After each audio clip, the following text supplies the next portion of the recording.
serve a God like this? Who wouldn't serve a God like this? Who wouldn't serve a God like this? Who wouldn't serve him? Who wouldn't serve himself?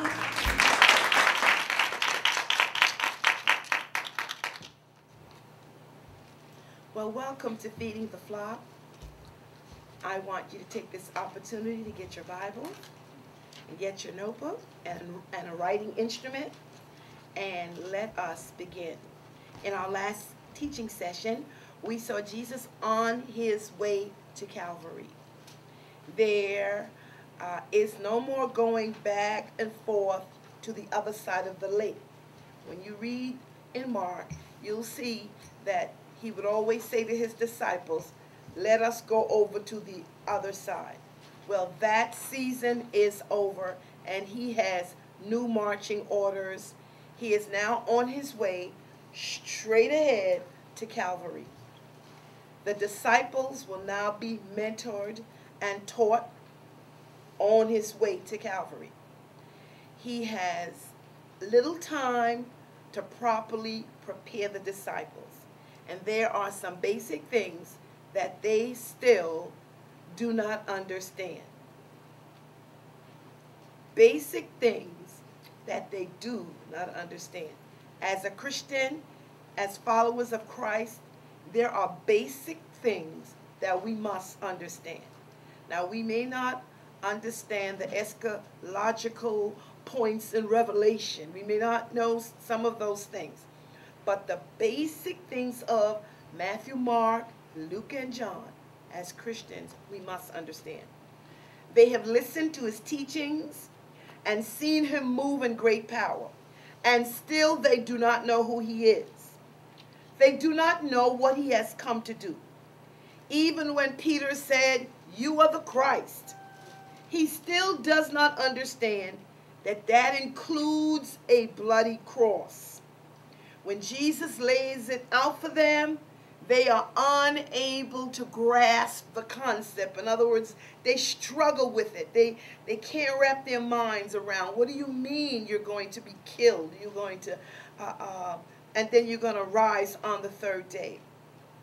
And so Peter, being the most verbal of the group, would always raise up and ask a question. And when we speak, please know that out of the abundance of the heart, the mouth speaks. So each time he opens his mouth, Jesus is able to see where his heart really is. And so, at one point, we see that he rebuked Jesus. No, you will never go to the cross. This could never happen to you. And this proved to be rather painful for Peter. He spoke out of his humanness. Have you ever spoken out of your humanness? And often, your humanness is against the plan of God. Peter's outburst opened the door for Jesus to clearly define what it's meant to be a disciple of Jesus Christ.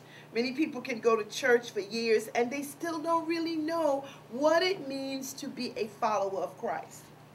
Most of the 21st century church has yet to grasp just what that means. For a preacher to stand up in the average 21st century church and deliver the message on the cost of discipleship would rock the average person sitting in the pews, because they have never heard of the cost of discipleship. And I find it interesting that Jesus does not always tell us when we first start out. He lets us really fall in love with him. He lets us see his goodness and his grace, as he did with the disciples. I read something, as I said a time before, by A.W. Tozer, and if you ever can get his materials, do that. And I want to paraphrase some of what he said. He says, preachers of this age do not demand that parishioners separate their lives from the old life.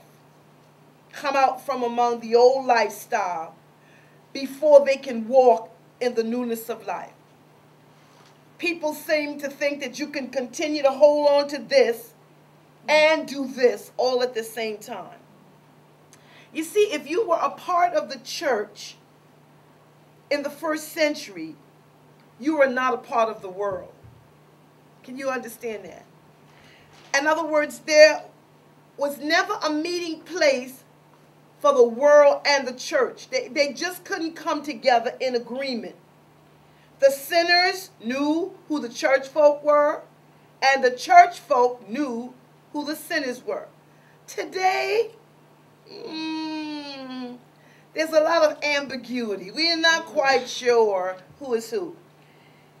It is said that the preacher or the evangelist of this age does not draw clear lines of demarcation.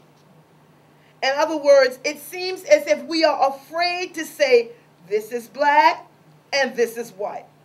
We preach in the gray areas where there are no absolutes because we don't want to offend people. But the old-fashioned word for offending people when I first got saved was called conviction. It meant that the preacher preached and the word pierced your heart. You were convicted and you said, what must I do to be saved? But now it seems that the church offers the same thing that the world does, just on a higher level. In Mark 8, Jesus defined the way of Christian life in absolutes. He said, this is what it is, and this is what it is not. If you choose an easier path in life, then your life hereafter will be difficult. But if you choose to suffer ridicule and rejection with the people of God in this life, then you will enjoy the treasures and pleasures of a glorious hereafter.